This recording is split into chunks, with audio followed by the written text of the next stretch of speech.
Katika jiji lenye utofauti na uhai kama Houston, kila hadithi ina umuhimu hasa ya kwako. Kwa wengi kuwa raia wa Marekani ni kama ndoto, safari ndefu na ya kuchanganya. Ndiyo maana tumeanzisha kundi la usaidizi wa uraia katika kituo cha jamii cha Co-Afro, nyumbani kwako, mbali na nyumbani. Hapa hauko peke yako. Tunatembea na wewe kila hatua ya safari.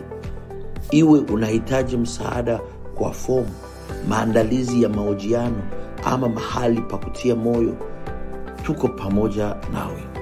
Sikuwahi kufikiria kama ningeweza kufaulu, lakini wao waliamini ndani yangu, na sasa nami najiamini. Mazungumzo haya yanaanza huu mwezi wa 5 mwaka wa 2025. Je, uko tayari kuchukua hatua ifuatayo? Jiandikishe leo. Hadithi yako ni ya muhimu na maisha yako ya baadaye yanaanza sasa. Jiunge na safari. Jiunge kwa mazungumzo, kwa safari ya uraia pamoja na watu wa jamii yako kando yako. Asante.